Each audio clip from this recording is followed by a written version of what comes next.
El Footseller, mesdames, messieurs, bonsoir et bienvenue dans votre magazine hebdomadaire qui parle 100% football féminin sur la télé. Au-delà de l'imagination, HK6 Télévision, votre chaîne que vous suivez depuis la ville de Lubumbashi en République démocratique du Congo. Aujourd'hui avec une émission spéciale pour l'équipe des filles de Umoja Sport basée à Lubumbashi dans la province du Haut-Katanga. Nous recevons ce soir Monsieur Elvis Chimba. Il est le fondateur de cette formation sportive. Monsieur Elvis, ce n'est pas pour la première fois qu'il est dans cette émission avec nous. Bonsoir et bienvenue. Bonsoir, monsieur le journaliste. Et c'est un plaisir de venir encore une fois de plus à votre invitation. Je pense que vous allez bien. Je me porte bien. Ça fait presque 2 ans, on ne s'est pas vu.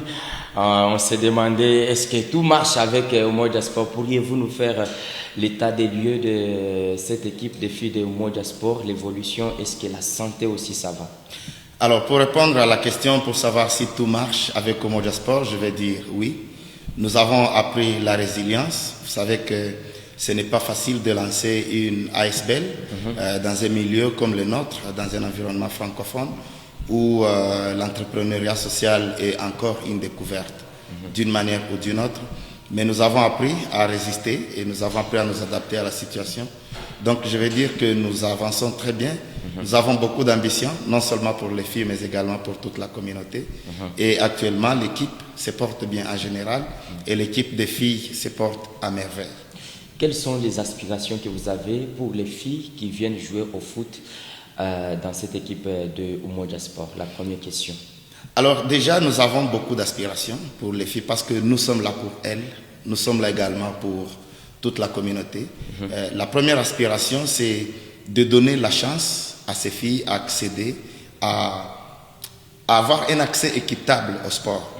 Parce qu'aujourd'hui, si nous parlons du sport, parlons du football entre guillemets, c'est encore un sport qui est considéré masculin, même si notre gouvernement a fait un effort, il y a maintenant des ligues pour les équipes féminines, mais le travail reste encore à faire au fin fond de la communauté, où on a encore ce point de vue qui dit que le football c'est encore mieux pour les hommes, pour les garçons que pour les filles. Alors notre ambition, la première, c'est de nous rassurer que ces filles ont un accès au football. Que les filles qui désirent jouer au football peuvent avoir l'accès au matériel ainsi qu'au terrain à travers Umoja Sport. La deuxième ambition, ce n'est pas de nous arrêter seulement à leur donner un lieu de jeu. Nous aimerions également développer leur personnalité. Nous voulons développer leurs rêves. Il y a parmi ces filles qui jouent avec nous, il y a des filles qui ont des grands rêves, qui rêvent à devenir des coachs, qui rêvent à devenir des arbitres ou qui veulent aller au-delà de la discipline sportive. Et nous pensons que le sport est un tremplin par lequel nous pouvons les inspirer davantage pour qu'ils deviennent des citoyennes utiles à la communauté, à notre patrie, à notre société. Alors du coup, nous avons préconisé qu'au-delà du sport, qu'il y ait des métiers qu'on ajoute à ces filles, que des filles apprennent le perlage par exemple, que des filles apprennent l'énergie photovoltaïque ou que des filles apprennent beaucoup de cours que nous allons instaurer, la couture, le recyclage de matières plastiques qui sont déjà en cours, ainsi que d'autres disciplines que nous aimerions ajouter. Parce qu'il faut savoir une chose, lorsqu'on voit l'avenir des athlètes, même aujourd'hui, si on doit parler de joueurs, de ces joueurs renommés au niveau mondial, ils ont toujours des fondations.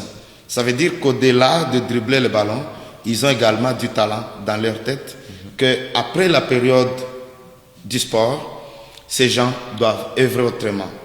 Soit ils deviennent des présidents des ligues chez eux, soit ils deviennent des entraîneurs, soit ils développent des fondations pour commencer à assister les autres à travers le monde. Et ça demande des talents plus que le football. Et c'est ça que nous aimerions offrir à nos filles. Dernièrement, j'ai vu un post, vous avez participé à la conférence de safeguarding. Est-ce que pourriez-vous nous dire c'est quoi le safeguarding dans le sport? Alors merci pour cette question, merci d'avoir soulevé. Ça c'est une preuve que vous nous portez à cœur et que vous nous suivez également. Alors le safeguarding, c'est la sauvegarde. Donc par la sauvegarde, je vais dire la protection des enfants et des personnes vulnérables. Et lorsqu'on va, la société comme la nôtre, nous avons des enfants qui jouent au sport. Ouais. Mais vous devez être d'accord avec moi, je suis sûr que vous serez d'accord avec moi, qu'il existe plusieurs sortes d'abus dans le sport. Exactement. Ce sont des abus dont les enfants sont victimes, non seulement les filles, même les garçons. Ouais, on a vu avec des révélations du journaliste français Voilà. qui avait fait une révélation sur une investigation en République démocratique du Congo où il y avait des abus sur les joueurs masculins. Exactement. Donc il y a des abus à tous les niveaux et ces abus, nous les classons selon leur catégorie. Il y a des abus physiques, il y a des abus psychologiques, émotionnels, il y a des violences verbales, il y a la négligence, il y a l'exploitation. Vous voyez le fait d'utiliser le joueur ou le fait de lui donner des produits qui doivent le pousser à se comporter autrement, c'est aussi une sorte de violence.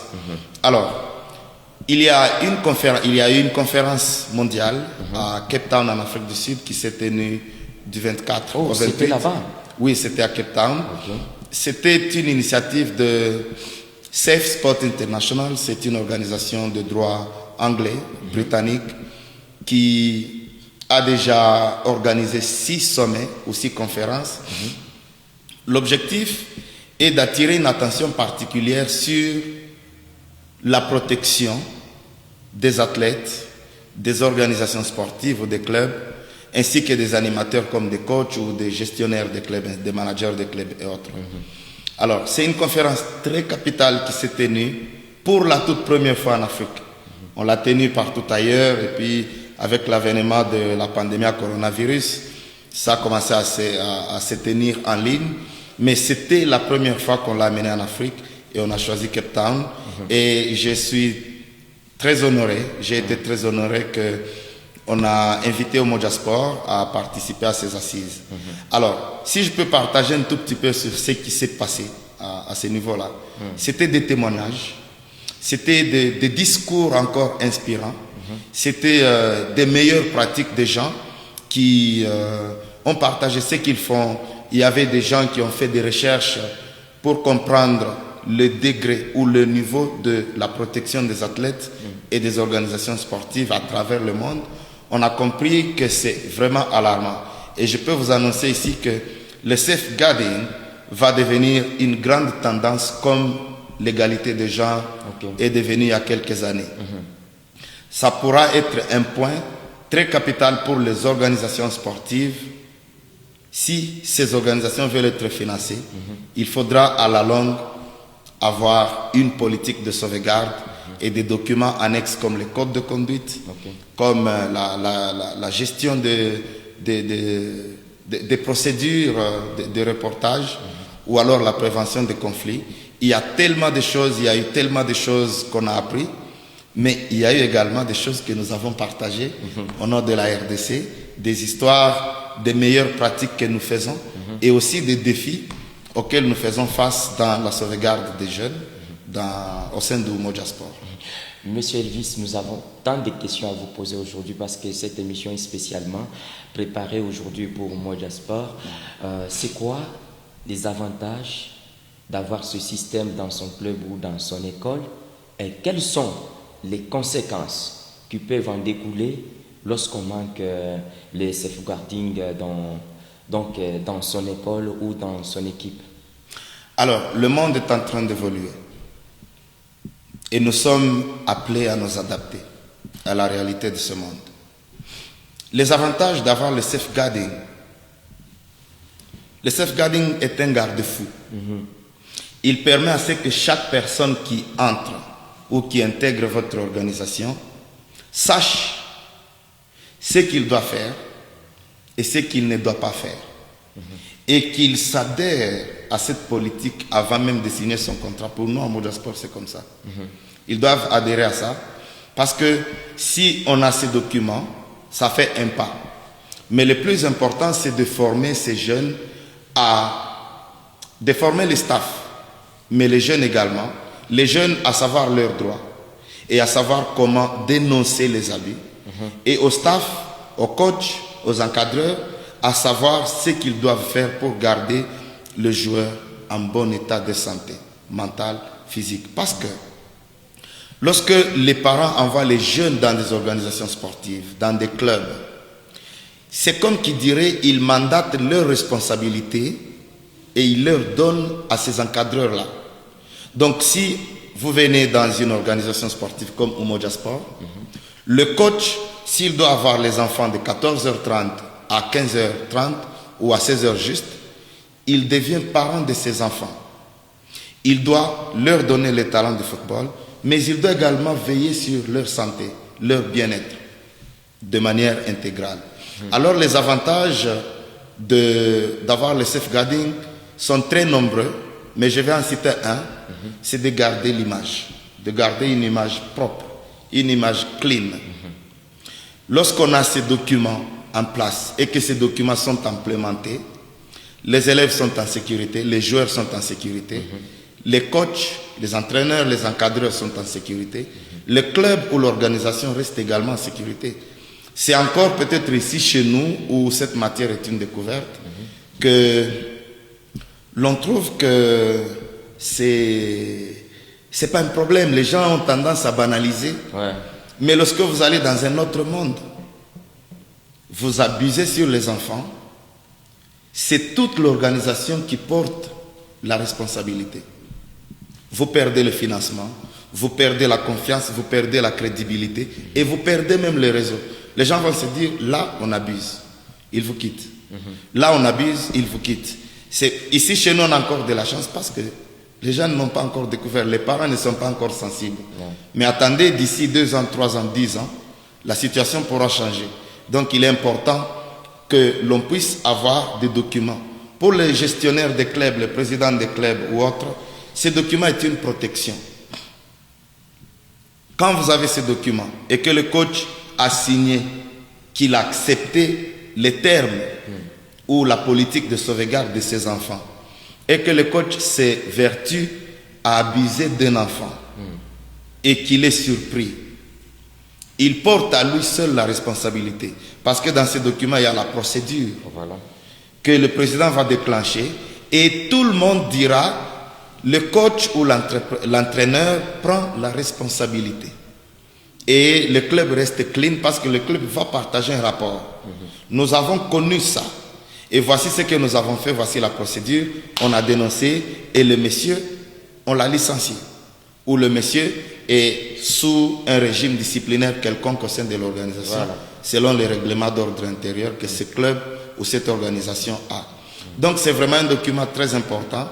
Et en deuxième lieu, actuellement, les bailleurs de fonds qui veulent subventionner des organisations sportives ou des clubs demandent toujours, est-ce que vous avez une politique de sauvegarde? C'est maintenant une question qui revient depuis déjà quelques années. Ouais. C'est parce que ici chez nous, nous ne sommes pas habitués à faire des recherches, à comprendre qu'est-ce que les autres disent, qu'est-ce qui se passe ailleurs. Et on ne sait même pas d'où vient les financements. On est un peu enclavé, je peux dire quelque chose comme ça.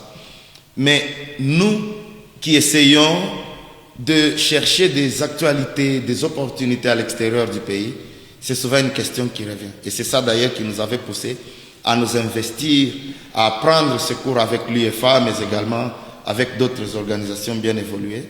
Et cela nous a permis d'avoir de la confiance. Donc c'est un document très important pour tout le monde. Voilà. Avant de vous poser d'autres questions, je voudrais qu'on puisse revenir sur votre participation à cette conférence internationale. Qu'est-ce que vous apportez à la communauté sportive de la République démocratique du Congo, tout juste après votre expérience que vous avez acquise à cette conférence? Alors, on a apporté beaucoup de choses. C'est également notre devoir que lorsque nous sortons, nous n'allons pas seulement représenter le pays, mais nous allons également récupérer, cueillir, ramasser tout ce que nous trouvons qui est bon pour notre communauté, pour notre jeunesse et pour nous-mêmes. Alors nous avons apporté des expériences, nous avons apporté plein de ressources, plein de documents, plein de formations, pour les clubs locaux, des organisations sportives, même des écoles. Ouais. Parce que les écoles doivent aussi en avoir, tant qu'on fait le sport dans les écoles, même si on ne fait pas le sport dans les écoles, les écoles devraient avoir des politiques de sauvegarde. Je peux vous dire que nous n'en avons pas ici chez nous. Ce qu'on a, c'est, on a des articles qu'on appelle, comment on appelle ça, le règlement d'ordre, les règlements. Voilà, les règlements à l'école, on dit article 1, vous ne devez pas venir en retard. Article 2, vous ne devez pas faire ceci, cela. Et les enseignants ont la déontologie plus le règlement d'ordre intérieur qu'ils doivent observer. Mais le safeguarding va bien au-delà. Ça va bien au-delà. C'est un champ encore très vaste où nous devons commencer par comprendre c'est quoi la violence. Et quand est-ce que ça peut s'appeler violence. Et nous, on a apporté ces bagages dans notre valise et on est prêt à déballer ça pour notre communauté, pour ceux qui veulent en apprendre. Monsieur Elvis, est-ce pourriez-vous accepter de partager cette expérience avec les autres clubs de football féminin qui sont à Lubumbashi? Parce que c'est très important, vous venez de l'expliquer tout à l'heure, il y a certains clubs de football féminin de Lubumbashi et du Congo qui participent aux compétitions internationales, mais peut-être dans ces clubs, il n'y a pas encore ce système. Est-ce que si aujourd'hui, l'équipe de Mazembe Dam, qui a été sacrée championne de l'Afrique en 2025, pour avoir remporté la Champions League, venez auprès de vous, auprès de Umoja Sport. Non, nous, Mazembe, nous avons besoin que nous puissions être instruits sur ce système. Est-ce que ça demandera quoi? Nous sommes là pour ça. Umoja Sport est là pour ça. Nous, à Umoja Sport, nous n'avons pas la tendance à garder l'expérience pour nous. Ce que nous apprenons, nous avons toujours hâte de partager ça avec les autres. Et aujourd'hui, je peux vous assurer que nous sommes disponibles à aider ces organisations. C'est vrai, nous n'avons pas le temps de servir des consultants. On ne peut pas servir des consultants. Et nous ne sommes pas là pour un but lucratif. Ce que nous pouvons faire avec ces clubs, si aujourd'hui vous venez de citer l'exemple de Mazembe, il y a Mazembe, il y a également d'autres clubs, il y a même des petits clubs qui sont là. Nous, ce que nous pouvons faire, c'est organiser une formation accélérée pour ces clubs, pour les membres de ces clubs. On fait une formation de 2 jours, 3 jours. C'est une formation condensée et adaptée à la réalité. Dès que cette formation est terminée, maintenant nous allons prendre les templates, donc nous allons prendre les documents de base que nous avons. C'est sur base de ces documents qu'on va élaborer leur politique de protection de ces athlètes. Et après, ça sera à eux-mêmes de choisir au sein de leur équipe qui peut être le safeguarding officer, donc qui peut être en charge de la gestion de la protection des athlètes à leur niveau. Nous sommes là pour leur partager cette connaissance. Et pour répondre à la question, qu'est-ce qu'il faut pour que cela puisse avoir lieu? À ce stade, on aura besoin d'un cadre, donc qui est un terrain, qui est également une salle ou un salon où nous pouvons échanger et qu'il y ait des gens à former. Nous serons ravis d'apporter cette formation free of charge, gratuitement. Voilà. Monsieur Elvis, que comptez-vous faire pour l'instant? Parce que vous avez fait beaucoup de réalisations avec cette équipe de Umoja Sport, mais pour l'instant, avec ces nouveautés que vous amenez à la population congolaise, katangaise et louchoise, que comptez-vous organiser pour l'instant? Parce que je me rappelle, j'ai participé au dernier tournoi organisé par Umoja Sport, c'était en 2024-2025, du côté Cité des Jeunes. Jusqu'alors, il y a quelle activité sportive que vous comptez encore organiser au profit de nos filles? Nous avons 2 activités, 2 grandes activités que nous voulons organiser. La première, c'est un mini-tournoi de filles. D'ailleurs, j'en profite pour dire, s'il y a des équipes qui sont autour de la Kenya, de la Cité des Jeunes, ils peuvent déjà nous contacter aujourd'hui pour s'inscrire. On veut faire un mini-tournoi. Nous l'appelons mini-tournoi parce que nous n'avons pas de temps pour organiser un tournoi.